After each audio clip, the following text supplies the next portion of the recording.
Welcome back, everybody. We're here with the Paladins Premier League. It's actually our last set of the week number 3. We're officially over halfway done with this regular part. Flying through this split, it feels like. It really does. It really, really does. It's also been a whole different schedule and everything, too, so I feel like the fact that we've had more days of PPL than in the past, which is awesome because you get almost that daily fix at least 4 days of the week, and you get these cool kind of double headers where you get to feature a team in Envy, though. And not the hottest we've seen them in game number 1, but I think it was a lot of a factor of G2 just being even hotter. Yeah, it's one of those things, and again, I feel like this is a good look at what happened like yesterday, right? You have one matchup that is supposed to go incredibly close in Fnatic Na'Vi, and then one matchup that you think is supposed to be kind of not that close, Na'Vi and NIP. This is kind of the same scheduleized thing, where it's like G2 and Envy, you think it's going to be close, and G2 pretty much just showed up. That's like the only way to describe that. Envy looked solid in those last 2 maps, but they just didn't have quite what it took. And that's why you saw the 4-3 situations. Random Noob, he was on the Pip, which we like from him. Just the general blaster play that we got to see. He was on the Eevee earlier, but yeah, it just wasn't enough, though. And it's not like he was the only one performing well. Everybody had their moments, but in the end, G2 Esports as a collective, especially when you saw towards the end of those matches in game number 3, that adaptation of, hey, I went a little too aggressive with my positioning during the first part of round number 2, let's say. And now when I'm hitting this point, let me make sure that I have a teammate with me so that we can actually secure.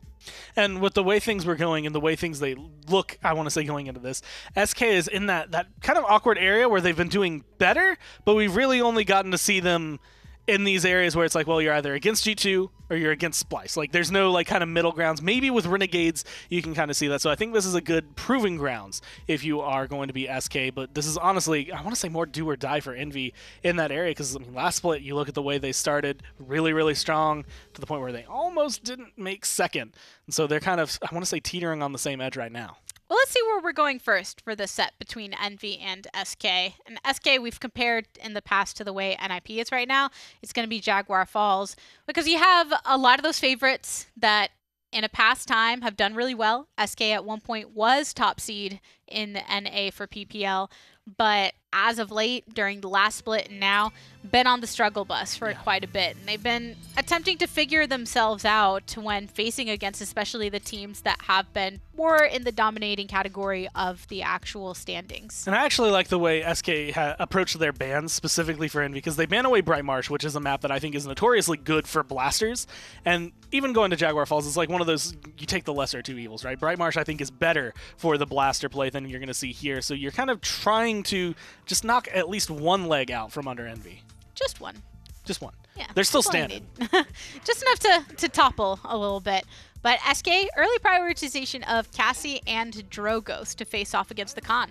Honestly, Khan being picked up there. I know Meta Pusher thinks he's a big pick. I think a lot of teams think he's a big pick when you can run him properly. Getting him with Zen and Genos, that is a huge amount of damage, a huge buff towards that Yomi swing. So a lot that can go right here, especially since it's close quarters. And when you have that hazard zone that is on part of this capture, when you're in that side corridor, then Khan, his ultimate can become really handy just to be able to dart down.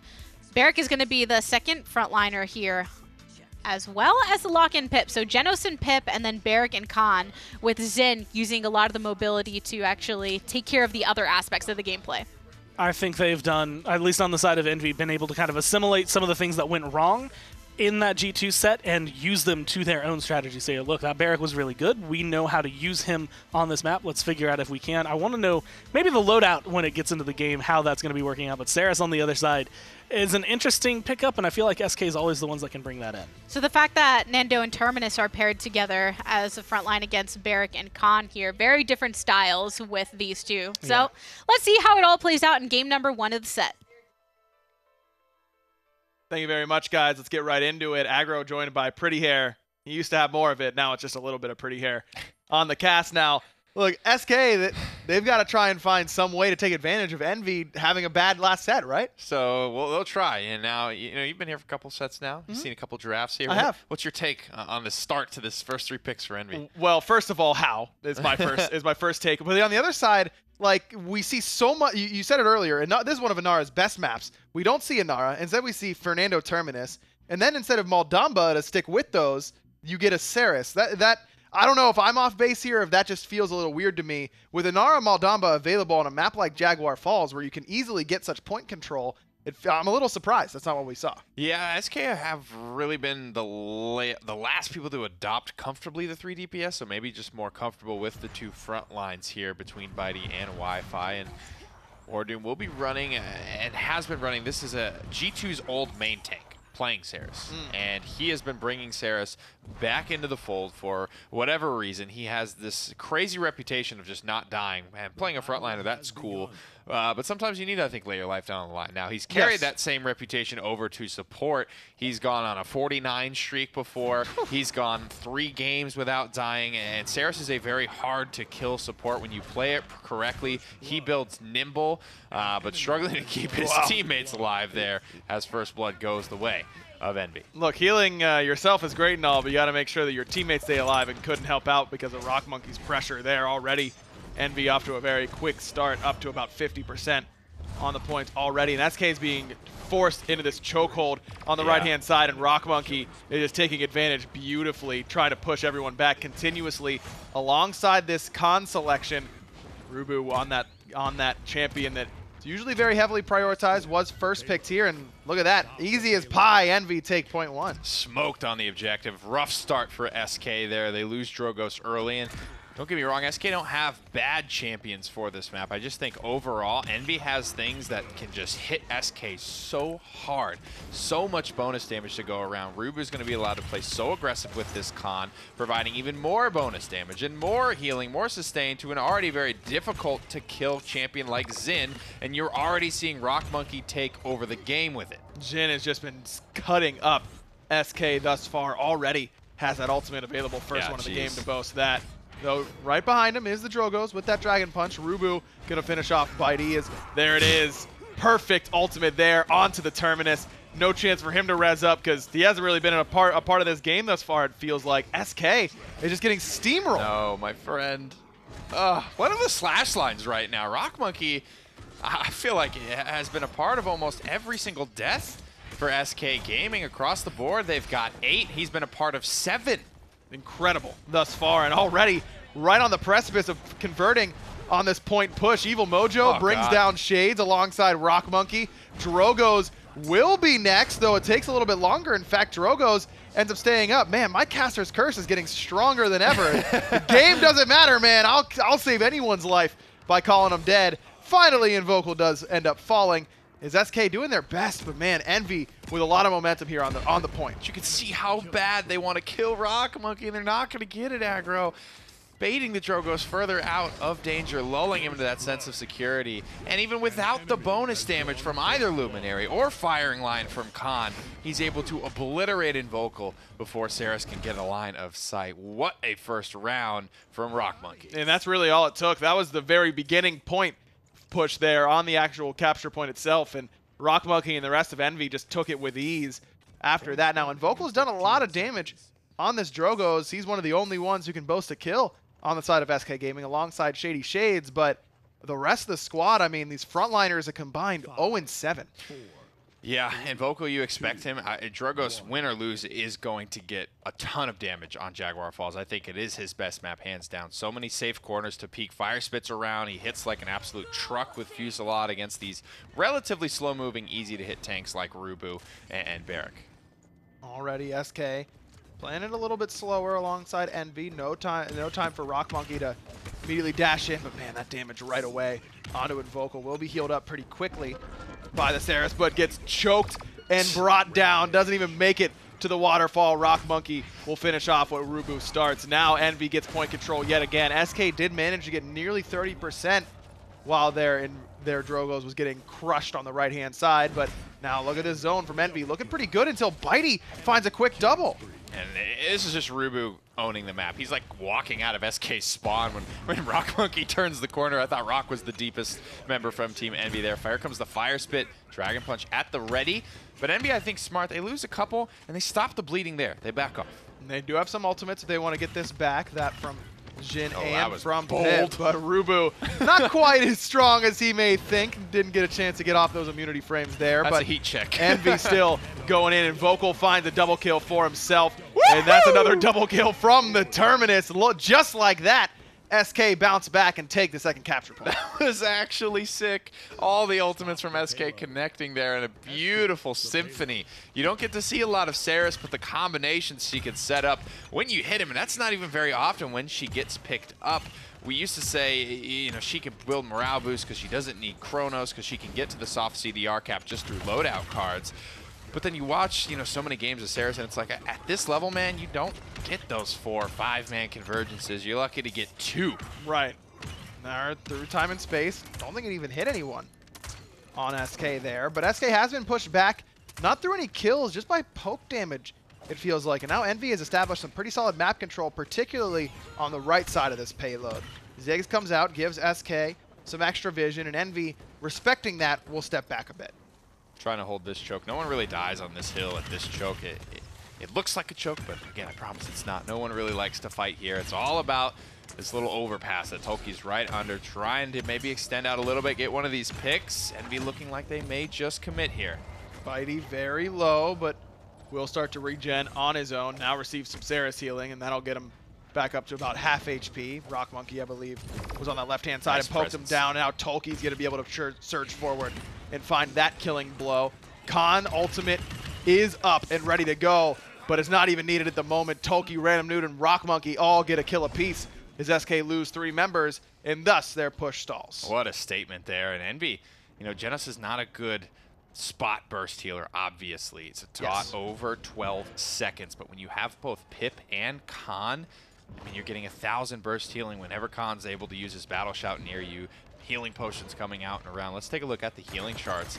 And these numbers are never going to blow you away. The 8K, the 13K. However, that could be 8 lives saved and 13 lives potentially saved there for Team Envy. That burst healing is so vital. Really is, and they really need it alongside that Genos. Genos now just gets to focus on giving Luminary to the right targets at the right time. Bitey surges forward a little bit. Is 25 seconds now on this push potential for SK. Overtime potentially waiting in the wings, but Toki gonna claim the first life of this surge. Down goes Terminus, and Vocal will answer back with a really well-placed, skillful shot there.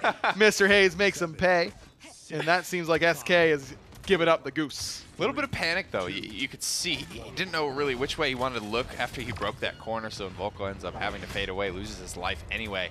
It's just a very different feeling, right? When after you watch G2's Evil Eye play Drogoz on Stonekeep, the amount of just like, I'm cruising through this map, doing whatever I want, killing anyone that comes in line of sight of me.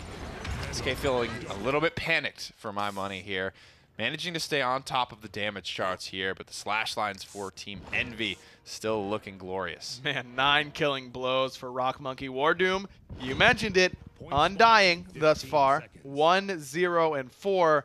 Different mentality on the healer than the frontliner, I suppose. I do think that there are games, at least when I was playing Smite competitively, if my Guardian died less than I did, I'm probably yelling at them for something that they weren't doing. You know what I mean? The healer's a bit of a different story. He's the anti-Jeff Hinla, if right? You think of it that way, but I think maybe more fitting naturally into that support role. And that was something that was talked about, you know, that mentality of like, ooh, I don't know if this is a good time to go in, even though the team's telling me go in, go, go, go, go. It's time.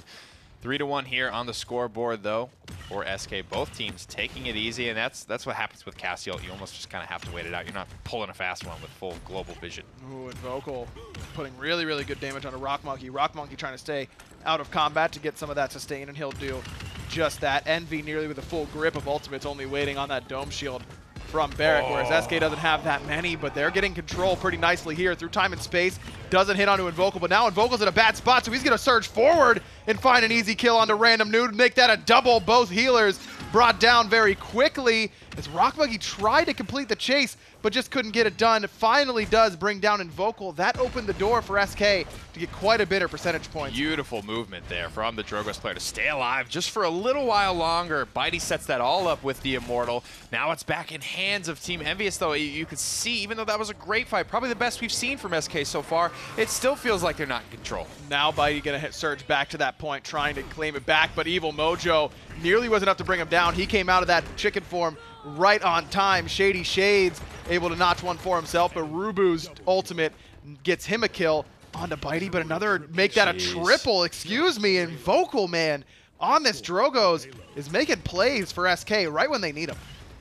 It looks amazing, Aggro, but that's, with comeback mechanic, it's taking miracles. It's taking this Herculean effort from Invocal to be able to get this one off the ground for SK Gaming. Envy are still looking strong, even in defeat. I'm not worried about them overall in this game. If SK aren't winning these comeback mechanic fights with their ultimates up, then they don't have any business winning this set whatsoever.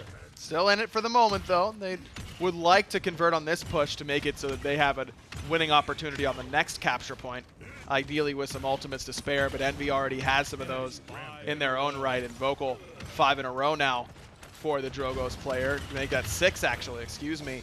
Spidey will find Tolki, now trying to take that 1v1 up against Rock Monkey, and it's not really about getting the kill, but more forcing Rock Monkey back towards his spawn, where he's more easily corralled by the front line. Yeah, so much space being bought by SK. They've had more room now to work with than they ever had in rounds prior. 3-2 on the scoreboard. This wouldn't end the game, of course, just bring us to a 3-3 tie here. But again, it's one of those situations where SK, I don't know how heavily they're looking to spend just to get a tie. Rock Monkey off the mark with that ultimate. Does get 30% bot back right away, but certainly would have liked to land home with it. He will find Shady Shades regardless, as Tolki falls to the hand of Terminus. Wardoom finds another through time and space, knocks down one frontliner, but Bitey was able to dodge it quite agile, with a lot of agility. I was trying to use agile there, and it just didn't. I don't know. I was in the wrong tense, I suppose.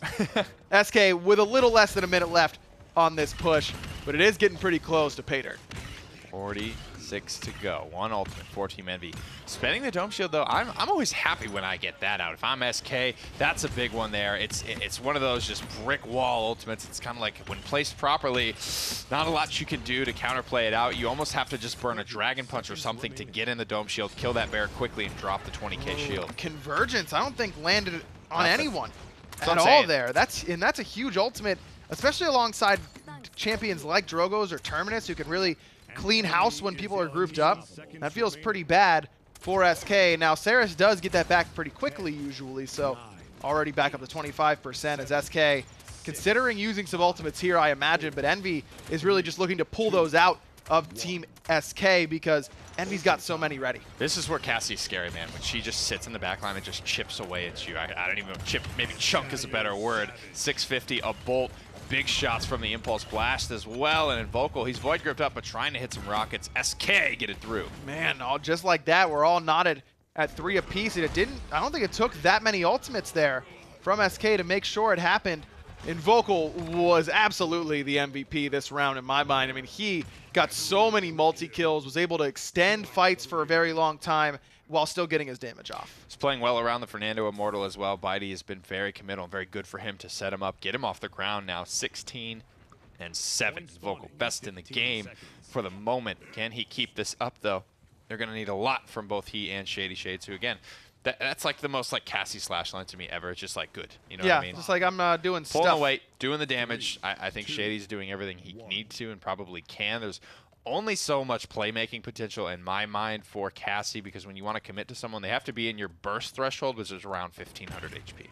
Wardoom only about 50% on that convergence, but immediately right off the rip, Shade's going to use his ultimate. And no hesitation this time for SK, but through time and space, knocks down 2, including the Dragon Punch from Invocal, and Envy just wipes the floor with SK Gaming. Dear God. I know that one felt good for you, brother. I know how you feel about the Gen Assaults coming through. That's my jam right there, what man. What a counterplay, dude. Lining that ultimate, it's such a risk to be, you work that balance, right? If you're in line of sight of other players, you risk something like that happening too. But if you're too safe, then you don't have enough jet fuel to make it to your target. So you have to play the balance carefully. 87% getting close for Envy, and Bitey's got to get in there. No Immortal available for him. Terminus going to reanimate on the point, and SK do get 2 kills. But Envy going to answer back with 2 of their own. Tolki does fall. The front line starting to do some serious work here for SK. Rock Monkey on the backside. He's forced out. He's very low, and Shades just misses on killing him before the Billow. Oh, no, he gets out of combat during Billow as well, so you saw that was where that healing came from. That's a big drop kill for SK. That could easily come back to haunt them. 87% themselves now on the capture point, but Envy could be forcing overtime here very soon as their frontliners jump onto the point, and Vocal's got to go big here as he did in that last round as Envy enters overtime now, getting close to securing this game over SK, but Terminus right back onto the point himself. Going fishing, nothing with convergence. Kits one with the Dragon Punch isn't enough. Wardium forced all the way out, but his team continues to frag. Now it's SK who has overtime in their control. Looks like it was about to go to them, but indeed they will start getting it in their favor. SK Gaming knocking it down. Only 2 left standing for Envy around the point, and it won't be enough. SK turns it around after a great start for Envy. SK battle back. You don't expect that type of bounce back from SK. They get down on themselves, I think, relatively easy. Maybe this new roster change, right, is going to prevent some of that, because I think it's lifted some weight off of their shoulders, because it's a new team, right? They don't have this expectation necessarily to perform now, so maybe it's a little easier for them to bounce back. Well, let's see how Envy can bounce back. They just got crushed in the last set by G2. Now they lose a tough game 1 against SK. Let's throw it to the desk to break it down. It was one of those situations where you were last point, tons of overtimes, and it looked for a moment like Envy off of the double kill through time and space, not being able to get that last kill on Rock Monkey. Convergence didn't seem to land for SK, but then just in the nick of time. It was that last fight, really, that comes down from it. And again, there was a lot that SK did right. Invocal was just ridiculous that entire game. There was a point early on where I think he got a double kill into a convergence where his team got a double kill off of the reanimate as well. So it was just everything you would really want out of a Drogoz on this map pretty much happened from him. And when you have things like convergence, you have to be reliant upon your team to follow up and actually complete the full value of that actual ultimate. And Invocal had no problem doing that, using his own source of damage and taking to these great angles and having this wonderful zone control to have that heavy impact needed. And it's one of those things, I think it's actually a good equatable to what you see out of an Ice Storm, an EV Ice Storm. Seris can follow up a little bit on her own convergence, but you really need a teammate there to make sure that ult, no matter how great it is, someone else has to make it the team play that you really need. You need someone who can come in like Terminus, hey, I'm hitting 4 people all at once, or a Drogoz splash damage, whatever you have. Shady Shades that game as well was playing phenomenally on the Cassie, so there was a lot going right. But even then, they only kept it 3-3, and that's one of those things I'm always kind of wary about. When you have this kind of game and you're up against a team that, admittedly, in this matchup, Envy is, I think, a little bit more favored. SK win a 4-3. If they lose, is it going to be a 4-0? Like, can they only win it if they take it long? Well, he took a dip in Jaguar Falls from map number 1. Let's see where we're going for map number 2. From our warm locale to another, I feel like it seems like it'd be like 60 degrees Fahrenheit over there. Splitstone Quarry, fairly warm, but a little... You know, I think it'd be even hotter. They've got lava and stuff. Yeah. Then again, like in my mind, humid. it's in a mountain. It wouldn't be humid. It'd be that dry heat, like Vegas. That was nice. Indeed. I don't know. My skin got kind of dry in Vegas. I feel like same thing would happen on Splitstone Quarry. Just been drinking more water. Yeah, I try. But SK and Envy taking it to Splitstone Quarry now. And what are some changes that you might expect to see in composition or style here? I'm kind of curious. Both of these teams have good players for snipers. And I'm kind of curious as to whether, like, how they feel really about the changes. I think that's the big difference right now. You know, yesterday we were mentioning Fnatic, Bugsy, not really a big fan of the scope increase on Kinessa, so probably not going to see him play that as much. But if you have someone, you know, if you're looking at Invocal or Rock Monkey, depending on which side, that's something that could very much come through and change the equation. And a lot of times you see Cassie or Shalin, anybody, whenever they're not banned away, out anyway, but then especially if you're not going for things like the snipers and you still want some of that range, then you want to have that prioritization. And Cassie, Drogoz, Buck, SK is clearly ensuring that they have their damage locked down for their team. Both these teams just were like, all right, I'm going double frontline. SK's like, all right, we're going triple DPS. How about that? And then, of course, you grab the Genos, you grab the Zen. And that, I mean, you don't really need the Zen to take away, but Genos, as long as you can stop facilitating that damage on the Cassie, Drogoz, Buck, it gives you a little bit of an easier time dealing with what SK's kind of brought to the equation. So SK is bringing Seris once again, so hoping maybe for some more of those convergence combos with the Drogoz damage, or from really any of the other sources of damage for that matter. Honestly, and it's one of those things I feel like you get when you see healers, you know, Genos, Smaldamba, or champions just in general, who have stuck in the meta for so long, or for those that haven't been in the meta for so long, this is one of those areas that no one knows how to play against her as well anymore.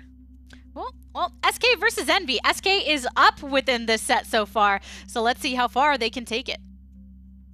SK go back to that Seris now, and with how well they played with it in game 1, I don't think I've got a real problem with it, but Envy again gets that Genos. Yeah, it's interesting. You would think you would really want Genos for this composition if you're SK. So much spread pressure to be had. So many characters that benefit from that 15% bonus damage.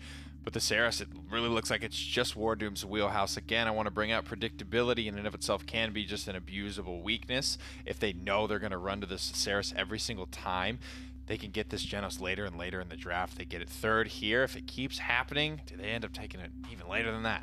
Probably, but maybe SK doesn't really care that much. If Wardoom's, playing this level and Vocal gets the Drogos again, SK's probably feeling like they did okay in this draft overall. No double frontline for them this time. Bitey, instead of that Fernando, goes to the Buck.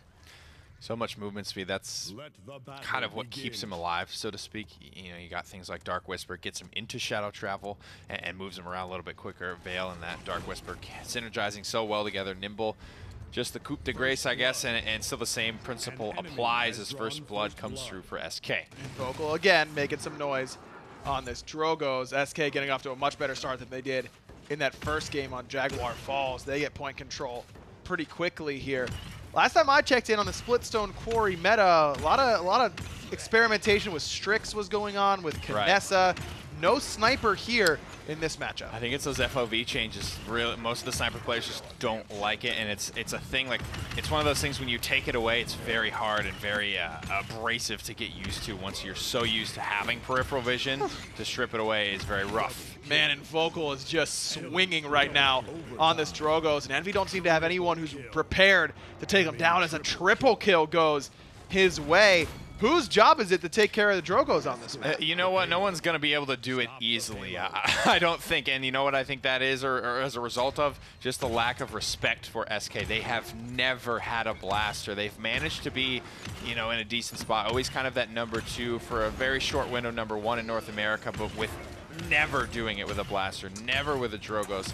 A little bit of Bomb King when Stolzy was around, but for the most part, this is a new thing for teams playing against SK. Man, and it looks like Envy's got to make an adjustment sooner rather than later in this set, because Vocal is just doing so much for SK right now. Rock Monkey will knock down Bitey on the other side. Didn't have to use the ultimate because he doesn't even have it up quite yet. In fact, no one on Envy has an ultimate available. On the other side, though, SK only has that Dragon Punch up and ready.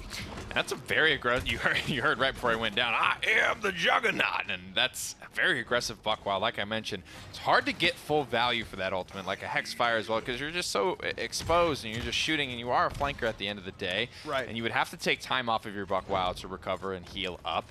And it was like a 1v5 at the spawn door, so I don't know what Bitey was hoping to accomplish there. But he didn't do it. Didn't do it. Now hoping to do a little bit better this time around, but he gets void gripped right off the rip, and no jump away means no life for Bitey. He did distract Envy for a little bit, and Vocal took advantage. In fact, with a double kill, and Rock Monkey again with a missed ultimate. That's 3 or 4 we've seen from him so far in this set. He's been very aggressive with it. You get ultimate charge back for it, but a quick 2-tap into the back line, random noob falls. Shady's picking up a double kill. Fire Spit's juggling all around these Team Envious players as SK slam it home for a 2-0 start. 10 streak right now for Vocal, and Random Noob just never got to participate in this point fight because he was locked in this room and still couldn't find a way to get away from Vocal. I mean, this was an easy capture point for SK. They just slid into the back line and were unable to find an answer. Rough damage chart here if you're a Team Envy fan, because Vocal is way out in front. 7-0, 3-0 here for SK Gaming. And Bitey, I guess his goal was literally just to make space here, to force an answer from Team Envy. Sometimes the most difficult part about Splitstone can be breaking a lot of these natural chokes that the map is just from the point all the way to spawn. So if Bitey jumps into that backline, it's a threat that you have to have an answer for eventually, and it's something that Team Envy don't want to turn their backs on. Well, Bitey was the only one who took a spill in that first round. Died twice, but those are the only 2 kills that Envy got for themselves all round long. Looking to do a little bit better this time. Dragon Punch coming out now is trying to get away as a Terminus, and he does create enough distance that instead Vocal turns around and keeps his DPS on the map. Now he's going to jump forward to help out Bitey, who got hit by that evil mojo, and help out he will. Buys time for Bitey to retransform and get the killing blow as another direct rocket to the dome of Mr. Hayes sends Genos packing, and SK with absolute dominance on this point. Now, comeback mechanic got Envy up to 78%, but now SK has got complete control. That's pretty crazy to watch and to think about. It felt like they were they were losing that whole time. For just a sec, I don't know when they were even on the objective, but the 1-2 punching right now between Bitey and Invokal is great. Bitey gets evil mojo'd. He waddles out of the room as a poor little chicken, gets some Realm Royale vibes, and Invokal comes roaring in to provide the peel. And then Bitey's, once he's out of the chicken form, he's right back in it, getting Invokal out of a bad situation. Man, it feels like Envy started to focus on Invokal, and now Bitey's getting a chance to do a little bit more. Or Invokal could just keep doing it all himself. God. That's fine too. Another triple kill for the Drogos, and he might be looking for a fourth, is now trying to hunt down this Fernando. Yeet! Gets another one. Godlike for the Drogos and finishes it off with the Dragon Punch and the Rocket for the easy double. SK get another point. That's the ace, is it not? That is the triple ace. kill into both front lines there. It's a little delayed for the Pentatimer, but my goodness, Invokal 15-0. Team Envy don't respect the pick, and SK Gaming finally make them pay for it. Man, Envy still only with 2 kills. They haven't gotten a kill yet this round. Everyone on SK is on a streak right now.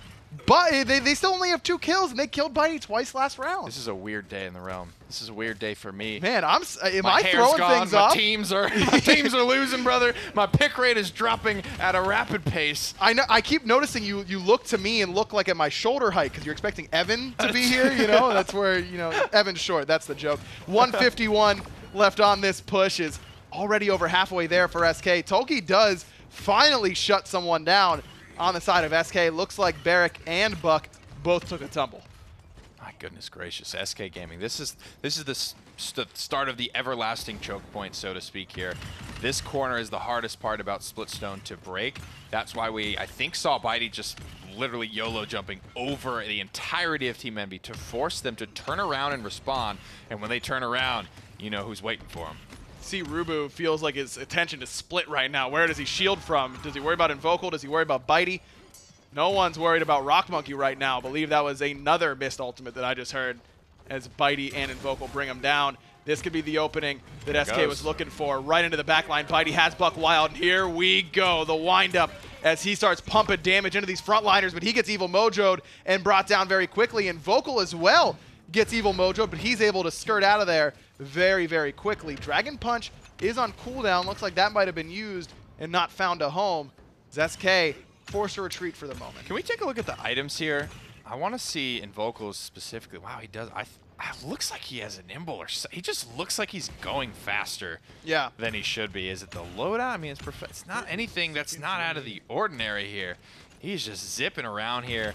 I guess it's a lot of these thrill of the hunt, right? He's 15-0. Every time he's getting a killing blow, he's essentially getting thrust back, maintaining a ton of forward momentum through Propel 4. Man, he's got 2K credits in the bank. So even if this does go well for Envy, you got to feel like Invokal's going to come back and swing that much harder in the next round. But SK is trying to make it so there isn't even a next round. Shady Shade's going to knock down Tolki, who has that reanimate.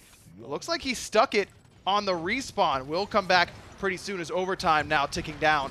SK trying to make it happen and find this victory. 4-0. Bitey knocks Rock Monkey right out of the air, swats him down like a fly, and Invokal will get one. And just like that, SK Gaming 4-0? I mean, there's something to that. There's something to this Ceres. Never dying, always healing. Bails Invokal out there at the last second. And we can't even get the Cauterize online to stop it, to have a hope. Man, Invokal goes undying there, as does Wardoom. SK go up 2-0 now. And look, the Ceres is great, yes. But someone's got to do something about Invokal's Drogos, right? Yeah, exactly. And this isn't even the right map. On certain maps, Xin could be in range to do something about it, but Rock Monkey, he was trying everything in the playbook, flipping around, trying to find something that would work, and he came up short. We'll see what adjustments Envy's going to make, because they need to make some sort of adjustment. We'll throw it to the desk as we get ready for Game 3. Drogos. Invokal on Drogos. Yeah. That actually could just be the entire death segment. You can just take that audio clip and replay it for the next few minutes until picks and bans. That was pretty much the story. I mean, like 15-0-5 at one point, continually getting kills. I don't ever think I've actually seen Annihilation show up in a competitive game. Maybe once, maybe twice, but it does not happen often. That was tough stuff, man. That was just crazy to have to face off against when you're on the enemy team as well and think, what do? Weren't able to kill him at all during the entirety of that. that, I mean, right now SK look like a different beast than they normally do. There is not a lot, I think, that you could say, like, in terms of improvement from week to week. Like, you always see gradual chunks. This looks like they have just taken a huge leap ahead. And again, it's kind of, I want to say a little bit of comfort, but they seem like they finally got their feet back under them. I think that's kind of been the thing with SK, is this entire time it's been kind of tripping where it's like, man, you guys have the tools, you have the players, but something's wrong. And that kind of came into, you know, when we looked at like Vegas, when we were looking at LAN, it's like, just, you know, you see Bitey and it's like, you know all this stuff about, you talk to him and he understands all of it. And it's just getting it from, you know, I guess theory to practice. And I feel like they finally hit that. Yeah, it's tough stuff as far as when you're on the opposite end and you're Envy. And I'm sure going into this, I don't think they ever take anything for granted. They seem like people that keep a really level head on themselves and prep for every single match with a lot of effort. But it has to be a little worrisome when we had game number 1, we had game number 2. They didn't go quite in our favor. G2, that set also wasn't so a fuzzy feeling for us. And now what do we do? I mean, at this point, you're looking at, man, what's our win rate for the day? We're 0-5 right now. We have potential to just get 6-0'd, I guess, 3-0, 3-0'd in a way, and it could end up being Envy's last game for this set overall, and that is not a position that I personally thought we were going to be seeing them in at all today, so this is really where they have to kind of recoup. Well, Jaguar Falls, Splitstone Quarry, first 2. Now let's go to our third, and that's going to be on Stone Keep, so keeping with a little bit of that predictability in map selection. And this is one that, again, I think they feel comfortable with. There was one, like, it was 4-3 still, but they kept it really close, kept it tight against G2, and even Cuss tweeted out after the set that it was a little too close for comfort for them there, so I'm hoping that that means that this is where Envy can do that bounce back, give us a little bit more, I want to say, just the competitive nature that I kind of expect out of them at this point. Yeah, and they do have that fire. They've brought back from worse in the past as well, true. So I wouldn't put it past them to actually be able to keep pushing this on, even to a potential reverse sweep. And they're one of the few teams in the world that has beat Fnatic. When it comes down to it, they're one of the few teams in the world that has been able to beat Na'Vi. Those two seem to be number 1 and 2, pretty much swapping alternatively every other land maybe as things tend to go. So Envy is definitely in the vein of a world-class team. And that just, to me, shows more the competitiveness that has grown inside North America. This has been exciting. And SK start this off strong. They grab the buck, and they're Fernando. And you took Drogos off the table, so you don't have to worry about that anymore. Get it out of here. Yeah, so no deaths for Invocal. He can continue the deathless streak on Drogos, though, as the time being. But Cassie, Bomb King, and Nara. So you have some blaster damage, Cassie, to have some of that reach, and then a Nara with that good standing potential onto the objective. You know, I could feel like this is one of those things where it's like, man, Drogos was really bad game 1, then really bad game 2. You ban it, and then you get comfortable. And I don't know, like, we've seen, like, best of 7s where it's like, man, this is the problem. Would they ban it 3 games, and then they forget in, like, the 4th game? They're like, you know, that's not going to be a problem here. It comes through again, and all of a sudden it's an issue again. I feel like that could end up happening. Definitely not for this game, as he's going to be gone. And Nara, Bomb King, Cassie, Eevee, Genos. Eevee, I want to say mixed success on Stone Keep, but a really good lineup for Envy. Yeah, have Random Noob on the Eevee, and then if you also have Rock Monkey on the Cassie, that combination, when they're feeling their stride and they're getting to it, then it is a really helpful situation. Oh, but they have the Bomb King as well, so Bomb King and Eevee actually locked in. Who knows how things are going to shake out, guys, but SK sticking with Saris 3 games straight. I kind of like the call, again, when you're looking at, I feel like Maldamba would fit that role pretty much the same way, but I think Saris, opposite ults, right? Maldamba pushes away, Saris pulls everyone in. And that's kind of, I think, the big goal. One, pushing away, like CCing them that long with a Dread Serpent can give you a lot in terms of being able to control people, find the right pick or a kill. But pulling them all in lets you kill like 2 or 3 at a time. So I want to say similar styles. I think Saris is a little bit lower on the rung in terms of like survivability and total usefulness, but she still has a lot that she brings to the table. Well, let's go ahead and find out if this is the end of the road for Envy.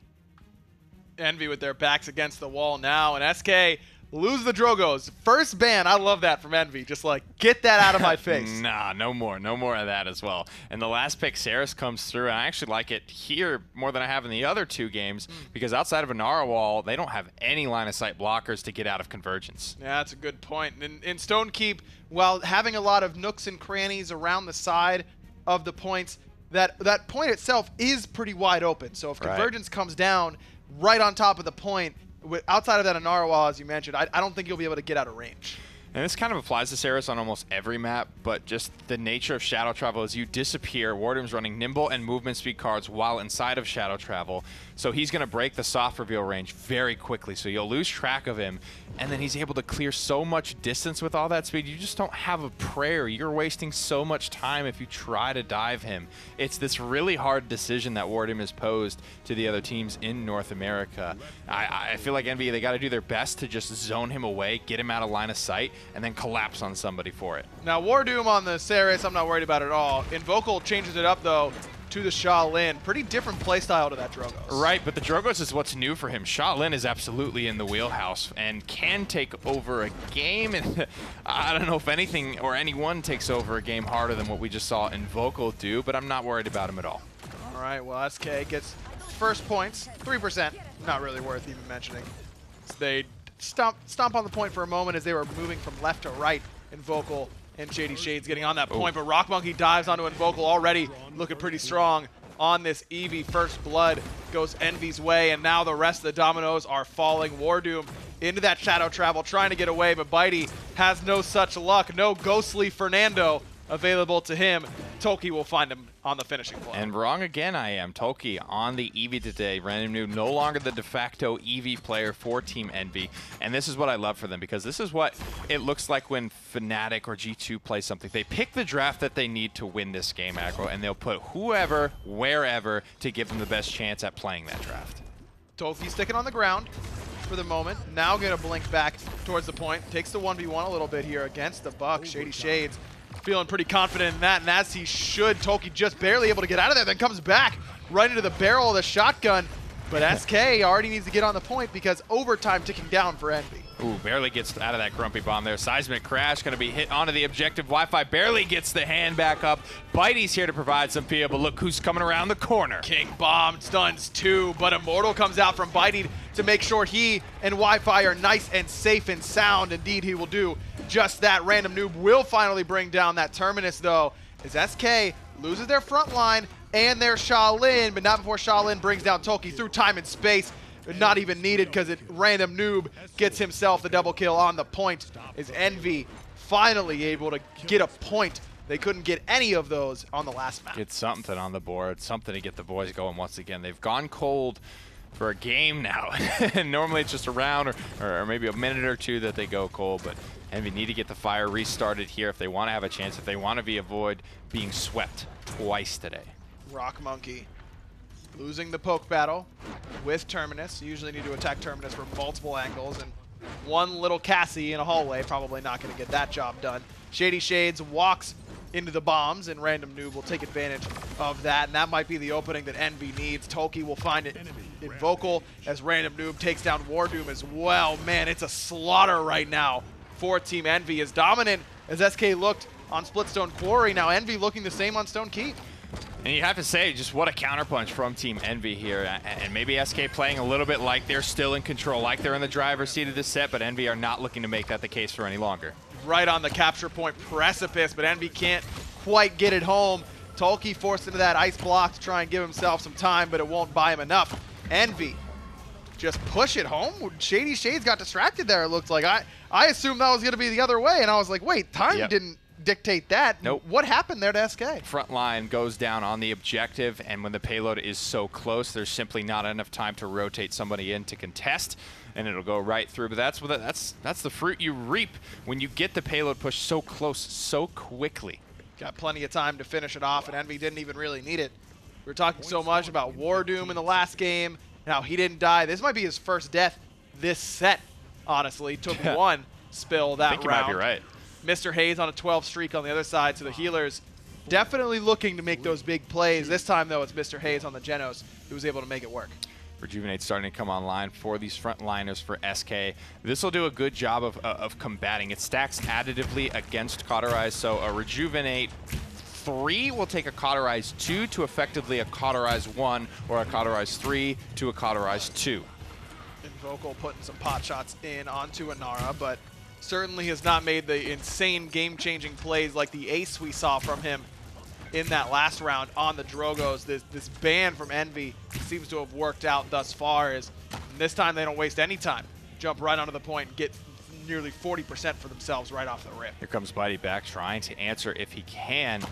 But again, man, it's Inara. She's got such a point presence here. She's not moving. She's not even flinching. SK, 5 ultimates in the bag. 2 frags already. They may not even need them. No, it doesn't look like it. They've already knocked down 2 of the biggest damage dealers on SK, and everyone's still nice and healthy. Now have the full grip of ultimates available to them. Now Envy's got 3 out of 5 and nearing that of the Ice Storm from Eevee, but might take a little bit. Cassie's ultimate used, and Vocal able to escape with under 70 HP. There's a Mortal forced onto Bitey thanks to that King Bomb, but Random Noob was looking for the point, doesn't find the kill there, and now Bitey's trying to escape.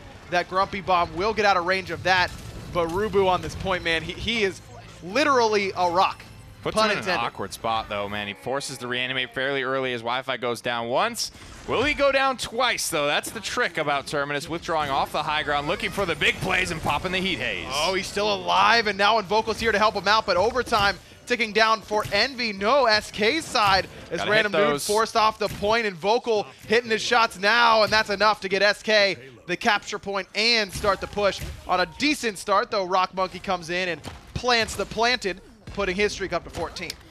It's a good start for SK. They have all their ultimates. What really, I think, wins them that round is the fact they were able to get those 2 random frags and control of the map back without the cost of anything, because they needed everything there down the stretch and the comeback mechanic to stay alive here, get a point on the board, and have their own chance at the offense.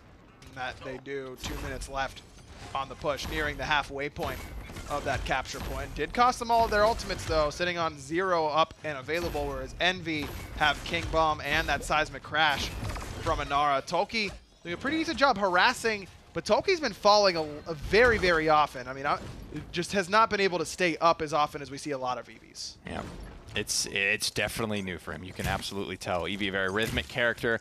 And I'm just used to watching like Fish Echo, right? Right, that's what I was thinking of yesterday. Even you can now identify these patterns, and you're used to like, all right, as soon as he blinks back, he's going to soar away because he knows he's in danger. But it's like an ice block choice instead, and like it's just a little bit off. It'll come in time, I'm sure, though. Toki's a very talented player. Again, first time I've seen him play this. It was really this right here, right off the rip of the first point, where Toki's just kind of sitting on the ground trying to trade shots with a buck, and that's not something that I've seen a lot of EVs do at that stage, you know what I mean? Right. I've seen a lot of bucks do that, which is just crush healers on the backside. Shady Shades gets himself a kill, and now SK is starting to get ultimates and kills even without using them, and that's a good sign for the team trying to find the clean sweep here today. Ice Block buys Toki a second. Shady Shades with the heal kind of lets him go for free. Heat Haze is available here for SK and for Vocal in particular if he needs it. But who needs it when you're hitting shots like this? A kill for him and Shades will open up the door for this capture point. If just 20% more of these arrows could land, SK would be destroying right now. Okay, just go ahead and turn up the heat. Caster Curse works both ways, I suppose. Right. And Vocal says, all right, son, shut up. Let me show you how it's done. 2-2. SK tie it up after they slam it home. Damage charts ticking slightly back in favor of SK. They're climbing, but they got decimated in the first round, so it's a big mountain to climb. I've got a big business idea for you here, Nick. I've been thinking about this on the Smite side. What if we sold our Caster's Curse? Like, next time we're casting your game, you need us to maybe save your life. We'll be like, this guy's dead, no matter what. Immediately save his life. That's $20. You know, save your life, okay. $20. So it's on a per instance basis. Yeah, exactly. Flat rates. Like, you subscribe to the service, and then we try and curse you out of doing bad things. Absolutely. So what do we charge at LAN versus for online games? See, it depends. With each escalating round, I think the price is going to go up. Absolutely. For a final save, man, like... I want 10% of the world's finals prize pool. Yeah. Hey, that's a pretty good deal. Just saying. Hit up our PayPals. 2-2 right now. SK and Envy both have converted on a capture point. Seismic Crash will chase out Immortal from Bitey, who's just biding some time, waiting for his team to try and give him some support. But support is on that left side. Heat Haze, as Invocal going to push forward now. Might get stunned by that Grumpy Bomb, and indeed he does, and that lets Rubu finish off the low health target. Envy able to get some kills in their favor, really nullified that Heat Haze nicely. And it was hard to hear because that scout came out from Cassie, actually, so he's completely revealed to all of Team Envy. However, still gets increased draw speed and movement speed, so it's something, right? But it's not the playmaker that Heat Haze is when you're completely invisible. Bitey now fairly alone on this point, but with Wi-Fi returning, will save him alongside the healing from Wardoom. Wardoom has that convergence, but Reanimate kind of the big combo payoff, not up right now. Shady Shades will bring down Tolki, who again has to sit down on the respawn timer. And Vocal has had some clutch shots, but others that you expect to land haven't quite been there. Ooh. Those are really nice shots of Mr. Hayes, though. Man, you're right. We could definitely sell this, man. It's a thing. I'll tell you what. This is the next generation of how casters are going to make their money. Buck Wild, Shades raging into the void. Just seeing red at that point, absolute bloodlust. There he finds a target. Gets his heal off as well, but I don't know if the damage reduction is enough to bail him out. Looks like it will be. Tolki won't pursue any further. Even if he does, he's juiced back up to full. You've missed your window, bud. Bitey doing a great job cutting off the entrance from three members of Team Envy. Immortal right on time to save Wi-Fi's life, and that'll buy some time until Hayes knocks down both frontliners with that through time and space. Convergence comes out, but not a lot of payoff from it quite yet. Rubu falling very, very low, and Wardoom just can't keep Shades up. Damn. Looks like Envy very, very closely, but they end up taking that objective. I mean, I'm ready to tell 4 different stories after that team fight. It was just clutch up after clutch up after clutch up, but Rock Monkey gets the last word when it's all said and done. Incredible rotation from Cassie to be able to get it done for Team Envy. And if history's told us anything here, Team Envy are going to snowball this right through for a conversion and get themselves on the board. They only have 2 ultimates for the moment, but Scout looks like it's getting pretty close there. Cassie usually able to charge that up fairly quickly on her own accord anyways. Random Noob just pumping up some damage numbers, trying to make this advance for Envy a little bit easier. See if he's able to do that. He's got 1 of 2 ultimates available right now. Ice Storm has had... I don't think I've seen anyone caught in one. I've seen a couple out on the battlefield, and man, what are we charging, bro? This is it. Man, for ultimates landing, that's an easy 25. It's business plan time. I mean, the uncanny it's just incredible, lack isn't it? of hesitation here. You know, 3 in a row now. Sometimes you get those snide comments like, you wish you were doing something a little bit more important with your life. We affect the actual universe with every word we say. Make no doubt about it. Rubu knocks down Wi-Fi, and you might be right. Envy might be running this right to the finish line. Bitey's got to try and stay up as best he can. He's getting pretty low, but Shady Shades is already in the grave. Scout not going to help out too much here. Random Noob knocks down Invocal. No King Bomb necessary for Random Noob here. He's just doing it all with the mini bombs right now. Big Bomb will come through and help him out as Mr. Hayes knocks down Wi-Fi. And Envy looking good. A good convergence from SK, but that's the last straw. A last-ditch effort from SK was pretty decent, but by that time everyone was already dead. The best ult that never was. The 4-man in the PPL with 0 follow-up because it was with Wardoom's dying breath. He was able even to get it off. Ends up working out now for Envy, who get on the board for the first time all day. This is their second set that they've played today, and this is their first victory in one of those sets. You feel like this is going to be enough to kind of give them some momentum now? I don't know. I think this goes back to SK's map pick now because it goes to loser's pick after with game 3 essentially. So now they're going to get hopefully on a strong map, get their feet back up. And I'm happy to be wrong here in my prediction because I did predict Envy for this set. I think this is when we need to see the turnaround start to happen for SK because every other team that's made roster changes for the summer split is finding traction. Well, how is SK going to refine their footing? That's what we have the desk to tell you. Like Nick said, potentially with their map pick and then still making some tweaks along the way, they can potentially find a victory. There's a lot that I think Envy did right. And again, it's one of those things that's like, okay, we're going to take you to our map. We're going to ban out Drogoz. We're going to take the Cassie. We're going to make it so Invocal and Shady Shades aren't as comfortable as they could be. And we're going to put that Cassie right onto Rock Monkey so he's going to be comfortable. And on this map with Stone Keep, when we saw previously against G2, where Envy did put up a fight, right? They still had great moments. And here, those great moments were just a bit more frequent against SK, which allowed them to close this out. I think Mr. Hayes honestly saves that last point for them. It's one of those things that, 2-2, if SK grab it, you have no guarantee they get the push. But you're coming into this and you're like, we need to grab this point before they grab this point. He gets a double kill off of his ult, and that is just the thing that really solidified it. It's one of those like moments where it's just like you can't do anything once you lose both your frontliners. It's going to be ending for you. And there was some moments, and I want to say like I'm going to throw Tolki under the bus here. I think just when it's one of those is Eevee didn't look polished, which I think is what we're used to seeing. We're always used to seeing this polished Eevee, but it's in that stage where it's better than what you're going to have in ranked scrims, right? This is the best time to get that experience, and it looked pretty good for the moments he had highs. There were just a couple of lows that really brought it down. I think it also comes down to with the Bomb King and the Eevee, those are both picks we usually like to see on Random Noob, but they wanted that composition, and obviously he can't play both. Let's find out where we're going for game number 4. As this is looking like a series, man. No sweep here. Serpent Beach is next. And I want to say, honestly, this kind of brings the whole map rotation kind of back towards that Jaguar Falls feel. It's a little bit different, and I'm kind of curious. Drogos, I think, should still be on Envy's hit list, something that you need to take out of the sky, and you either need to ban or plan a composition against it or take it down. But when you think about it, Envy also has really strong Drogos players. We haven't gotten to see it because Invocal's been stealing it, the show pretty much all day, but I think that's a worthy ban. SK didn't want to first pick it or anything, so they banned it away instead, along with the Mave. And one thing I have to say about the performance with Mr. Hayes, we just talked about that double kill through time and space. I think he has to be one of the most consistent through time and space use supports that I've actually seen in a while. You'll see the really crazy plays that come out. Obviously, we think of Jerry with the quadra kill that he had on Frozen Guard a bit back. But even throughout this set so far, even when they're losing, he's gotten a double kill in a couple scenarios, and it's not the first time we've seen that kind of performance from him. It's looking pretty similar to what we just saw, though. Now SK, I want to say, are grabbing the things that I think are going to be a little bit stronger. Terminus, Bomb King, Cassie, all phenomenal on this map, and a lot of control here for those 3. I think it depends on if they want to go for Saris again. Kind of feels like that's been going not really back and forth, but you could see where it's like, if I could get you a burst heal here versus her big heal, but it's a little bit over time, Cauterize kind of shuts it down just a little bit. And Wi-Fi has been consistently playing this Terminus, and then, well, Saris consistently for War Doom as well. And we've seen that where a lot of times they'll stick with that throughout a set, kind of whatever vibe they're feeling from that support strategy.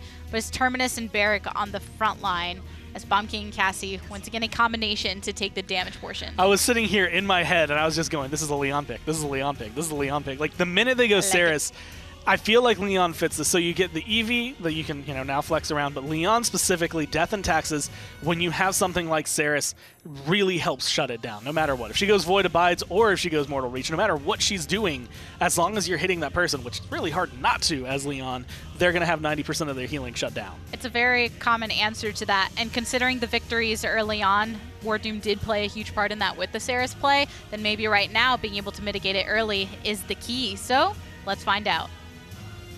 First ban Drogos by a team does not surprise me. The fact that it was SK, a little bit surprising. Serpent Beach, one of Drogos' better maps, no? Yeah, and I think this just comes down to the fact that Random Noob is such a good Drogos, on top of the fact that I don't think Envy will let it happen again. They got maybe a little lucky, maybe a little lack of respect is what we talked about, that Envy just didn't draft any hit scan threats to deal with this Drogos. Simply they either didn't see it coming or they didn't have enough respect for it. Not the case this time around. They've got Leon. That's right. Could have maybe tried and bait SK into a Drogos pick so they could get that Leon.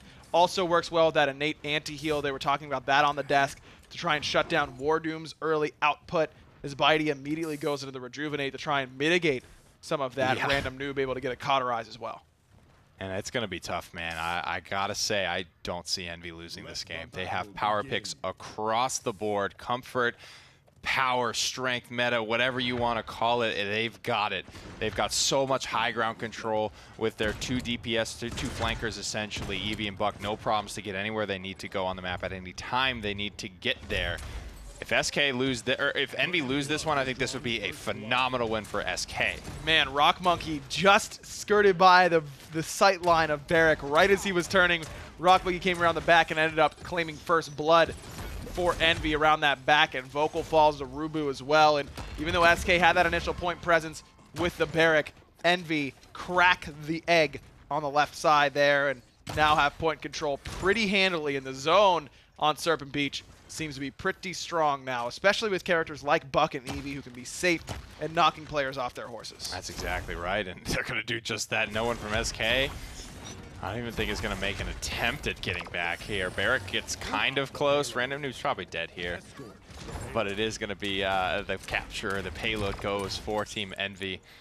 And again, I don't see him losing this game, to be honest with you. 1-0, already off to a great start. Can totally see why you're saying that. Not to call it dead on arrival. No, of course not. I mean, you still got to make it happen. And SK has proven themselves capable of making big plays and big moments in these games, but feels like a tough one to ask them to do. And Vocal forced low by Rock Monkey, who's having a pretty solid showing on this buck already. I like that he's got away from the Jhin. I understand Jin's a pretty meta pick right now. A lot of people are doing well with him, but Rock Monkey did not seem to do particularly well. And the ability to say, okay, I get it, but let me go with what I'm good with seems to be really paying off for him. He's great on maps that aren't really high ground oriented. Splitstone has 3-tier high ground that he can really struck on, and half of those were missed, and half of those were mobility spites, which is a fine thing to do, especially when you're not running guillotine. And overall, it was a struggle, though, to have to spend that resource just to get around the map, just to feel like you're relevant enough to the fight. Has his Buck Wild available now. Envy with a full grip of ultimates on their side, whereas SK only has a couple. Look at this flank here by Random Noob. War Doom, Undying my butt, says Random Noob, able to get an easy kill there with help from his ultimate. King Bomb comes out. See you later. Leon and Vocal gonna notch one back in his own court, but Rock Monkey punishes him quickly with the buck. She just can't believe it. Look at her. She's just in disbelief. I'm shocked. I can't believe you've done this. I can't believe. Do you know who my father is? Done this. That's what she would say. 45 on the clock now. We're getting into role-playing casting now, huh? It wouldn't take long, man. It's probably good that we only get to do this once in a blue moon. That's right, dude. The nonsense that we would get into especially during PGS, dude. Real high-res hours, man. Oh, lordy, Lord. You know what? I think that it's probably for the best, because you will think of me as a much better caster than I truly am, because I'm sure F-Dot and Hindu Man and everyone on the Smite side is sick of my nonsense by now. You guys are still a little bit new to it. We're pure. That's right. Random Noob. Cooldown's on cooldown in a little bit of a weird spot, but is going to sneak through and find a little hole in the SK defenses, but immediately teleports back right into some damage from SK, and Blink comes up right in the nick of time. This is what you expect to see from Eevee. Well, Caster's Curse. Again, Shady Shades. You know where to find my PayPal. You almost certainly don't. I'm sorry for saying that. Buck Wild is available here if Rock Monkey needs it, but overtime is already ticking down for Team Envy. There's one person on the point for them. Looks like that Fernando is Shade's going to lose the 1v1 up against Rock Monkey as SK now on the back foot. Only one left standing, and that's Bitey. He's not going to use that reanimate. Yes, he is. Pardon me. Ends up using it anyways, and now Envy has to wait a little bit longer as overtime's nearly done. What a big risk there, but it looks like it's paying off for SK. Yeet to the back line, picks up the double kill, but the dome shield comes down. SK are not letting go. Man, so close now, and a double kill for Shades means it's going to be even harder for Envy to push this home, but Rock Monkey doing what he can. Damage not quite enough, and SK end up with the defense. There goes the, if you couldn't tell that I'm not familiar with Bitey's playstyle, that should be the hint right there. I thought for sure that that was just going to be a give up there for SK on the point push. Yeah, it's a lot of teams would have. That really comes down to just your mentality and your approach to the game. I think there's certain people that would not have spent there, because Terminus ult is such a game changer, such a big commitment there, and the fact that he does it when the fight is essentially all the way over, because he was the only one up. I've seen Terminuses get blown up quick coming back from that, but Bitey, he's been around the block. It's a lot to do with, I think, how much of your power siphon juice did you die with. If you can come back and get yourself in a corner and throw up your hand, you have a lot more staying power. The end of the Serpent Beach push actually lends itself to that fairly nicely. So an informed decision from Bitey, but it doesn't change the fact that they have spent so much and now have really little to work with. They do not have a lot to work with on SK. We're looking at King Bomb and Convergence. Two ultimates that can work very well together if we're goldfishing here, but not going to be easy to pull off through time and space. Mr. Hayes knocks down two. Yet again, this dude is a sniper with this Genos. Just game after game, he's made huge play after huge play. Sign me up. I'm a fan. He has pulled, I think, 2 or 3 double snipes. Double just dead on arrival snipes. He hits the 4-man on Stonekeep that only kills 1, but boy, does it look good for the cameras as SK struggling to find any leg to stand on at the moment. Team Envy still with 3 ultimates in the tank that SK have to work back through if they want to have a shot at this. Convergence was just used, and I don't even know where it hit. I'll be honest, I don't see any real damage to anyone that would indicate that that's where it went.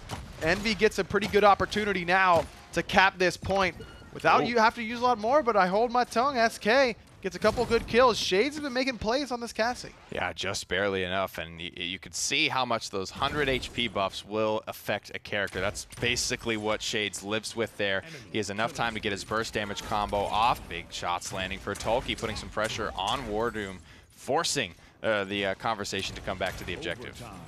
Onto the objective goes the Fernando. He's got to use Immortal. Tolkien in a lot of trouble on the backside, gets Enlightenment off, and not enough to get the kill. As overtime now ticking down in SK's favor. A double for Invocal on the Bomb King. Random Noob forced to retreat. SK battle back on the point, and now their opportunity to push. You remember when I said, you know, Eevee is a blaster, but you got to direct impact your shots if you want to have a chance of playing her, and that's pretty much why the fall-off is aggressive. That landed inches from Shady Shades, but only hits for 600 as opposed to the 850 that Eevee normally swings at. Now SK get their opportunity to push it in, and a Storm comes out. Still waiting for the follow-up there, but Random Noob's been forced back himself. Wi-Fi did end up falling. Tolkien managed to take the bulk of that credit after the Ice Storm came out. And Envy ends up just crushing SK on this initial surge forward. Did cost Eevee her ultimate, but Envy likely to try and just work that up again for it if it's needed on the defense. Right. That's not a too big, with the amount of poke that Eevee can get off, it's not a big deal. It's a fairly quick charging ultimate just at base, and then you combine that with her very pokeable nature.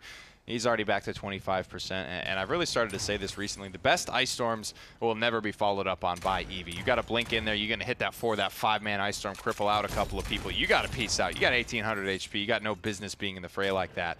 But it's up to the rest of your team to make it a great Ice Storm, and Team Envious do just that. Now SK trying to get back on the front lines, and they get a good start as Tolkien falls to the hand of Invocal. Rubu now caught out in a rough spot. He's going to get cut off on both sides and crushed by SK. A double for Invocal, basically a delayed triple, as SK with dominant advantage now over this payload. Envy will get their respawns off in time to make a good defense here, but SK getting pretty close with less than a minute left. So now Envy will be posed the same question as SK, to spend or not to spend. They don't have a lot to work with. No. They're getting close, though. If this kind of drags out, if this is more of a skirmishy fight at the start, Envy will actually have time to get their full suite of ultimates up. Look at Invocal and how far away he is. He is really staying out of this fight as much as possible. Noob will trade with Wi-Fi, as Wi-Fi was the one to bring down Rubu. Now on the left-hand side, you see that Leon putting points in there. Enlightenment comes out, not enough to find the kill, but Random Noob will claim himself a double. Rubu knocked down one himself in Shades, now on the retreat, but unlikely to find a lot of safety, and he will not. Rock Monkey sends Shades packing, and Envy will knock back SK. Looks like it'll be enough to zone as well. 5 seconds on the clock. Frontliners, they get close, but they run into said zone. Get knocked off the horse, and Hope dies with that. 2-2 on the scoreboard there. Just a couple of inconsequential ultimates force out the Enlightenment. We'll be back up fairly shortly. Hayes, beautiful start to Serpent Beach, and that's a very predictable spot for a lot of people to go. He drops down, and I mean, you can't ask for a better opener. That, in a nutshell, is why I'm a Genos main.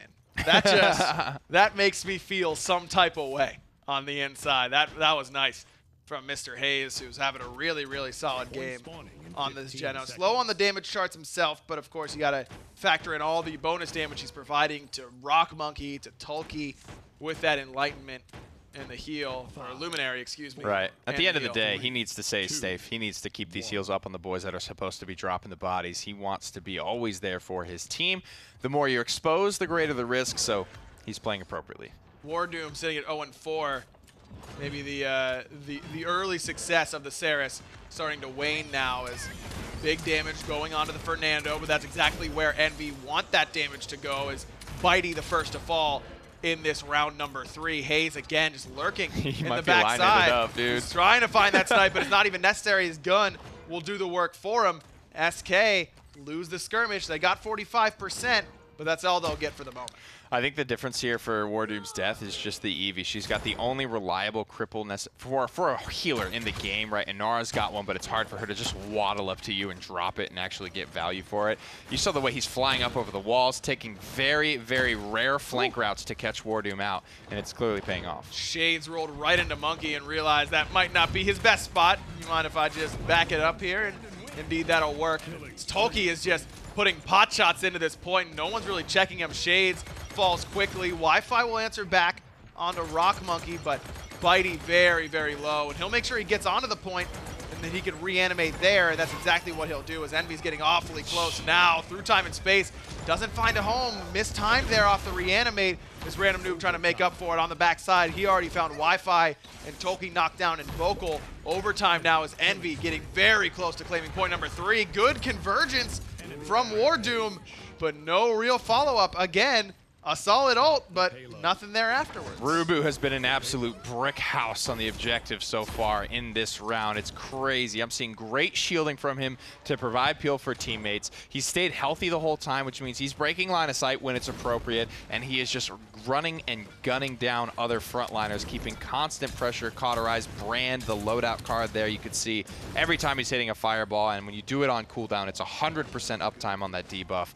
Rubu making all the right moves. Not that common to see frontliners on 8 streaks in close games, right? Like, especially those of Fernando, and he's playing flank Nando right now all the way on the back because his damage dealers are doing the work, and Saris, surprise, around the back comes Rubu. Saris able to escape, shouts to Shadow Travel, but still not enough to make Rubu pay for his positioning. Tolki in a bit of an odd spot. Barrack turret harassing her a little bit, but she'll put an end to that, as already Envy getting awfully close to converting. Oh, that's an Ice Storm deep in the back line there, but the follow-up is really a struggle. He comes soaring back in to actually pick up a kill here. Aggro, this is looking better and better for SK. Random noob just barely ended up falling, but Rubu will make Wi-Fi pay. 4 up now for Envy and only 2 standing for SK. King Bomb is up. That's the only ultimate available to SK right now, and Envy's got plenty to try and convert with. Immortal comes out. Enlightenment's good, though, from Tolki on the backside. Knocks down in Vocal. Is Envy getting very, very close to pushing this one home. They have used all their ultimates, so it's going to be a hard-fought battle now. Running out of gas, but Tolki's still chipping away at people, and the chips are turning into chunks as they fall to pieces. SK, the last hope. Bitey on the objective, and Vocal's here, but he's a DPS player. He's got no business standing on the objective for this long. Envy able to force yet another game in this set. Now 2-2. We're going to game 5. The bounce back from this team is very, very impressive. I don't care what esport you're familiar with. When you get swept in one set and then go down 2-0 in the next, it's not easy to come back and win 2 in a row. No, but they keep their head to the grindstone here. They get an incredible draft, and they do just that. On SK's map pick, SK will have another map pick, but I don't know how deep they can go. I don't know how strong they're going to be in this game 5. I feel like the Drogos is the critical part for SK that they're just missing. Can they get it in game 5? We'll throw it over the desk when we find out. So we do have a set going all the way to game 5. And who would have thought that it would have started with SK getting the 2-0 and Envy being on this back foot? I mean, this is, I want to say, kind of the way that you would expect things to go, like when it was Splice and SK, when it's like, oh man, Splice are up 2-0, and then you see the reverse sweep from SK. And you kind of would have expected maybe of seeing something like this, and I want to say like Fnatic Na'Vi or G2 Envy. Those were both sweeps. This one is the one that gets to go the distance. And honestly, I like the way Envy have adapted again. It was like a lot of troublesome little things in the first couple games where it's like, you aren't quite playing the way you normally do, plus they are playing lights out on these picks, so you just have to shake it up. And right now it worked out well for them. Tolki playing a role in that. So what did you think of his performance just within this game? I loved it. I feel like Tolki on Leon has become something that is not necessarily like a staple for Envy or himself, but he has gotten incredibly good at this pick, and being able to come through, not only finding the shots, but just very appropriate application of death and taxes, being able to say, you're anti-heal, like just making sure he's in the right place, focusing the right targets, and it's become phenomenal. And it just seemed to be a better fit than what we saw last time, because this time much Random Noob more was able to go on the EV, and then Tolki, something that maybe is a bit more within his wheelhouse or has potentially more practice on. And Leon can be a bit straightforward. It's all about just making sure you're landing your shots and adding that oppressive element. That's like one of those things, like certain instruments, and specifically like brass instruments, it's very easy. Like, I play trombone a lot. I can pick up and play a trombone, no problem. If I pick up a trumpet, it's not going to sound quite as good, but you can tell I know what I'm doing. And that's, I feel like the same thing, where it's like his EV is like, you can tell he knows what he's supposed to be doing, what it's supposed to sound like. But if you gave it to someone who regularly plays it, it's just the difference of polish versus practice. I like that comparison, man. I like that comparison. I feel like that was a good one. Yeah, it was good. Let's see what we're doing for map number 5 in this set, as now we're getting to the bottom of the barrel, right? We've made our way through. It's a tied up set. We have our bans off the table. So what does that leave? Ice Mines. Well, I wasn't exactly where I thought we'd end up going, Yeah. but it kind of feels like it fits really well, right? You're like, all right, 2-2 in maps. And you're going to a map that normally goes 3-3 overall in score, can go to 99-99, and it's just, can we pick up that last win? Can we pick up a draft that's really good here? Some teams have gotten a little bit more adept, I think, at swinging this map in their favor, but it's a lot more difficult. It should be a very interesting place for things to end. And what kind of picks do you think might be unique to this map that we haven't seen yet today? I'm kind of curious, and it's something that we haven't seen not only today, but it doesn't happen often. I feel like console are the players are the ones who still pull it out. But Grok and Bomb King on this map is funny, mainly because when you get that boost with Tempest and you run the King Bomb with it, he zooms around the side of the map and he can get into your backline and with a King Bomb that will impact you in a way that you did not think was possible. But I don't know if we're going to see it. I don't think we're going to see that. That's just a fun thing to watch. Because then Vox goes and edits it and makes it a perfect meme. The zoomies! It's Bomb King. He likes to go fast, guys. But Khan's first lock-in. Since Envy is on the picking side, they did ban away the Drogus. Sorry, I just thought about Sonic the Hedgehog skin for Bomb King. And then being able to match it with that'd be pretty cool. There's a lot of Bomb King skin potentials out there. Oh, yeah. I feel like there's some me good and Evan ones already, have too. made a really long list. And if you ever need them, they're always there. But as far as things go so far, because of the bans that came out, including the Nando, Makoa made his way through. So do you think that SK is going to be able to push hard enough with this Makoa on their side? I think it's going to be pretty big in terms of impact. I think there's going to be a lot of like displacement that makes Envy uncomfortable. But when you're looking at like what they're playing, he's going to have a lot more trouble, I think, hooking them in terms of where they're fighting. Like you pull Bomb King, it's not going to be the end of the world. He can Poppy Bomb out, and most of the time, especially with a con heal, he's not going to be in too much danger. This is why I think, honestly, it would take a little bit for Envy to try and figure out what to go up against that, because you're like, what do we need that's not going to be the blaster? We already have our blaster. We need something long range, but we need something that's not going to be too hurt by a Makoa. Shaolin, I think, fits that note perfectly. Kind of the same way that when we would see the Bomb King with the Cassie combination, Shaolin and Bomb King can achieve a lot of that same strategy. And Barrick is the last lock-in here. So going into Game 5, from what we've seen so far, composition's locked in. Who do you think is going to take the set? I mean, Shady Shades is going to be real comfortable on that Cassie, but I mean, you've got Random Noob on Bomb King, you've got Rock Monkey going onto the Shaolin, you've got Khan and Inara. I think this is Envy's game. All right, only one way to find out. So, Nick and Aggro, take it away. No Saris this time for SK. They go back to the Genos, but Envy has the con, Nick. I don't know. Yeah, it's big. He's won most of his games. I think anytime he does manage to slip through, but, you know, big boy on the other side slipping through as well. Makoa, you cannot forget about him either. For every power pick that Envy got, I feel SK got one as well. They have the Geno-Zin combination. They've got Makoa, and he's just Makoa.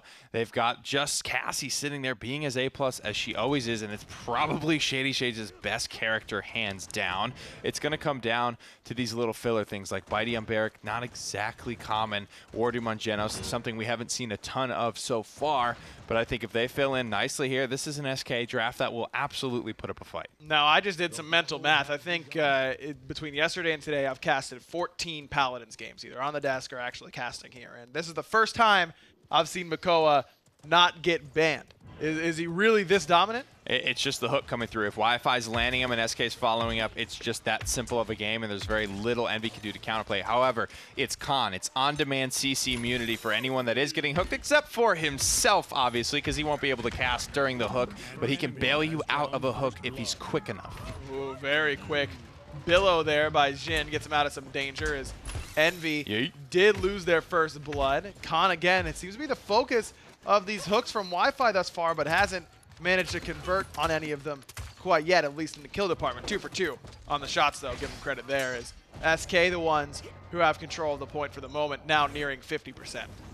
And, you know, Makoa, I don't know if the community or even the pro scene echoes this, but I feel like he's just got, like, one of the best weapons, dude. The projectile is so big, so even though it does have some arc to it, it's really not that hard to hit. Swings for 650. When you have Luminary and 5,700 HP, you just bully the absolute crap out of anyone that stands in your way. Ooh, Wi-Fi was looking for the yeet over the ledge there, it looks like, but nice shield from Khan prevents that. And Tulki, the other frontliner, who we really haven't talked about much, is able to take advantage. Random Noob finds Bitey as well, but Invocal will grab one for himself. Rock Monkey falls, but it won't be enough to stop Envy from gaining point control. They'll start to work their way back down about 60% to 80%. That's trouble, though. It's a very staggered pick for SK. They don't have 10 seconds to wait for Invocal. They're going to almost have to take this fight 4v5 or just give it up. SK does have a couple ultimates, or nearing or ready. There goes the Dread Serpent. That's enough. Envy uses that defensively to make sure it goes their way. King Bomb comes out from Random Noob to push Bitey into the teeth of his team, and they take a bite of Bitey. Didn't even realize where that was going. I'm insane. 2 minutes on this push still, and they've got a ways to go, though. Ice Mines, quite the trek from point to point. Absolutely, and getting that to this little choke point here, right under the underpass, is really the only solid spot for a defensive stand, and so you won't see many teams fight much outside of this.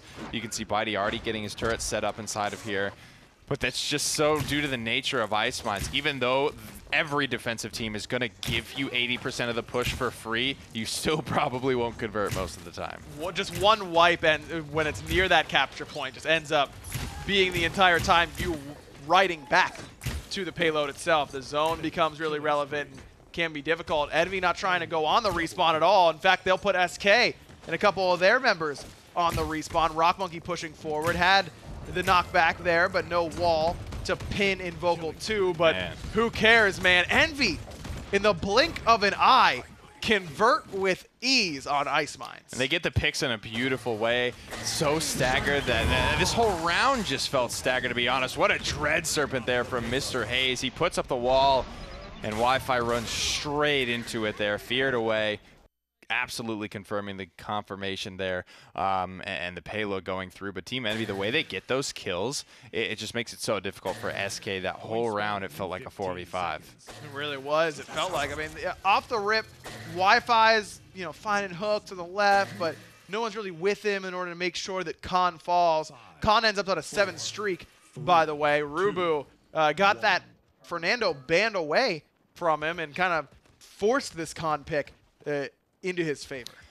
And Shady Shades doesn't go for the Wrecker, he goes for the Cauterize, and I think he needs to be the one, regardless of what offensive item he goes for, to follow Wi-Fi around and just to put that 1,500 damage burst shot, blast shot combo into whoever Wi-Fi ends up hooking. The Ancient Rage goes up, but look at this, 10,000 HP just is not lasting. That wall was perfect from Inara. Yeah, we challenge Makoa, and we'll take that free. An easy kill there. Rock Monkey gets one and now pops the Heat Haze. He's going to put some damage into Bitey, and Random Noob gets the killing blow. Roll forward now from Shady Shades, and he'll take that one-on-one, but will lose the 1v2. Random Noob ends up with that final hit. Is Envy just dominating this point right now. 70% and more. I don't know that SK can even get in here in time. Cheeky boy, Random Noob. I don't know if anyone's running into your spike strip today. He gets a little bit of poke damage, but another Dread Serpent at 99%. Team Envy, Mr. Hayes converts. Invocal falls, as does Wi-Fi. This Makoa just has not worked out whatsoever for SK. Envy leave the door open. In that first pick, they say you're either giving us Khan or Makoa. Take your selection. SK, try and leave both open so at least they get one. And it works like that. That's the right idea, right? If your second pick, at least get yourself one of those priority picks, but Khan seems to be working out just way too well. And Team Envy have been known to love this Rubu specifically. Or at least the adopter has to be Phoenix at the Masters land, but Envy haven't been far behind whatsoever. And Invocal forced into an early billow, 15 streak bearing down upon them. There's the hook, and there's the follow. That's how that's supposed to go. Yep, hook, death, and immediately Envy backing up because of it. SK does not have a lot of ultimates to boast on this defense, though. I mean, there's enough time that Cassie and Barrick could get there and seem likely to do so, as will Makoa. But no, through time and space is going to be tough. You almost did it. I heard it. Almost Janice it out there. No one knew, Nick. No one knew. I've been firing off through space and times for years, okay? I should get a break that I haven't done it yet. You should. Gore does it from time to time, and it's fun. I don't blame anyone. I had to think about it so hard when that ultimate first came out. Every time I'm about to say that Genos ultimate, or Genos' name instead of saying Giannis, I have to think so hard my eyes go crossed. Like, it's good that you pronounce Giannis correctly, though. I think most people that say Giannis will get confused much more easily. It's very true. Bitey gets cut down very quickly. Again, Evil Mojo kind of just used for one tank that time around, and that's a big one for Envy to utilize, but already back up to 25%. Maldamba, if you can fire off two of those ultimates in one fight, you're in a good spot in that fight, pretty much automatically. Yeah, that's pretty crazy to think about. Honestly, here's the force choke for Rubu. It's going to get the guaranteed pick. Mr. Hayes actually gets credit for the kill with the damage from Gord, which is pretty nifty if you're thinking about recharging another Dread Serpent. Here comes the Ancient Rage, though. Aggro accomplishes nothing, almost loses all 10,000 HP of it again, and this looks like it might just put the bow on a great game for Envy. King Bomb waiting out the duration. Random Noob won't find a home with that, but just puts himself in a slightly better position. But two members of Envy go down, make that 3, and now Envy is right on the point. It's right there, but they just can't push it home. SK keep themselves alive. Incredible stuff there. You got to give it to Barrick again. Dome Shield, one of the best ultimates in the game, especially when you're kind of running out of steam to counter it. It's so good. 6 seconds of just guaranteed time bot. He throws down the barricade after. All in all, Bitey probably buys his team a good 10 seconds there to stabilize, and they do so. Now, don't have a ton of ults. 2.5, basically 76% for Invocal, but Envy invested everything into that push. Tolkien and Mr. Hayes closest at nearly 80% apiece.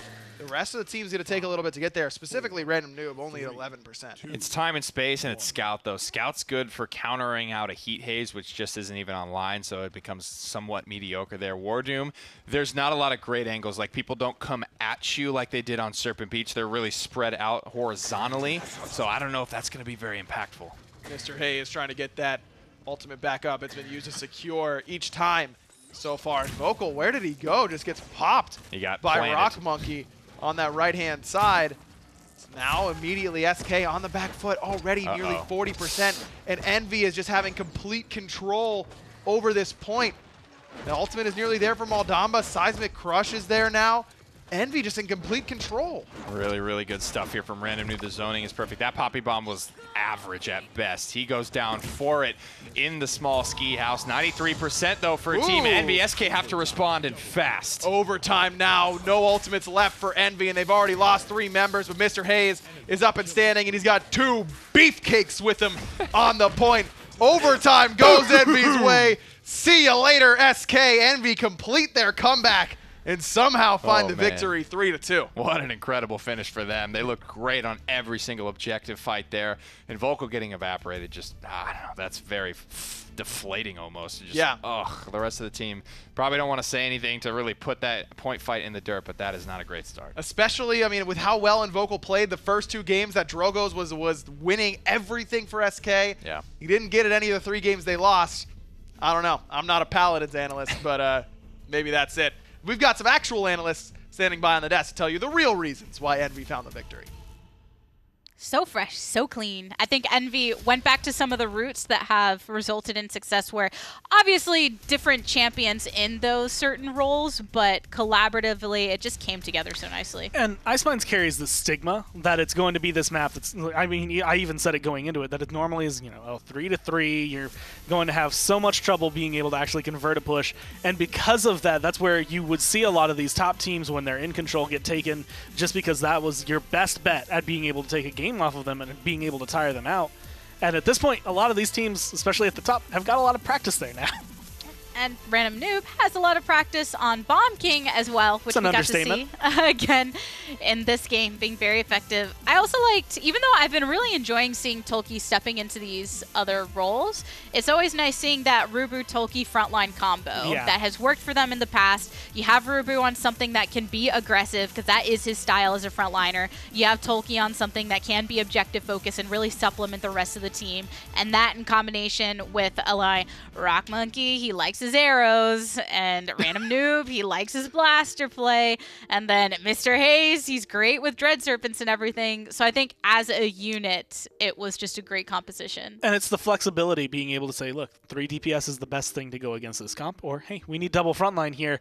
Both of them, Tulki as well as Rubu, being able to flex onto multiple front lines, and Tulki being able to flex onto multiple DPS allows you to make those decisions while you're in picks and bans when things are going. And we've heard before that not only do you have the kind of like the coach input for Envy, but you have Rubu kind of leading the way as well, saying like this would be really good right here. But after that 3-2 victory in the set, we actually know what all our standings are after week number 3. So we'll have 2 more weeks of the regular split. And G2 still undefeated at the top, same with Fnatic, and then Virtus.pro and Splice still down at the bottom with a mixture of everyone in between. Not quite, I want to say, as clean cut as Europe's are overall, but being able to come through. Renegades are looking good, Envy's looking good, SK and Splice are still looking for that bar to grab. And I think as far as the way things went down overall throughout this week in the matches, some of them were predictable. I think Fnatic taking the 3-0, a little less predictable for it to happen in that fashion. And then right now, Envy, yes, they got the victory, but going all the way to Game 5, maybe not a lot of people expected. But overall, lots of good stuff, but we do have more good stuff to come next week, taking a look at that schedule. And those matches, 4 days of PPL, 2 matches a day. And it's quite the mixture. We're in that territory where these are the rematches. We just saw some this week, and we're going to be seeing more in the weeks to come.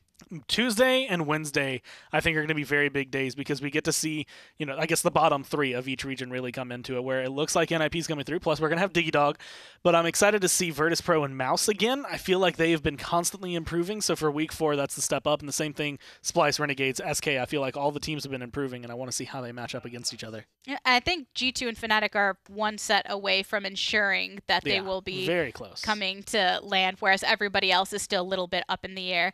But everyone also wants to be going to DreamHack, right? November 16th through 18th, Hi-Res Expo. Go there to buy your tickets for Paladins World Championship, Paladins Console Worlds, as well as our Smite World Championship and Console World Championship. A lot that goes on right there. Not only for the weekend, but also the week preceding it. There's going to be a lot of Paladins, not only then, but now as well, next week's week 4. And we're going through this split pretty fast. Yeah, pretty fast, everybody. But that's going to do it for today. Remember to keep it locked on twitter.com/PaladinsPro for all the information you need on our esports scene. LaTiger's here, Goremizer. We had Pretty Hair and Aggro over in the casting booth. We all wish you a wonderful rest of your day, and see you next time.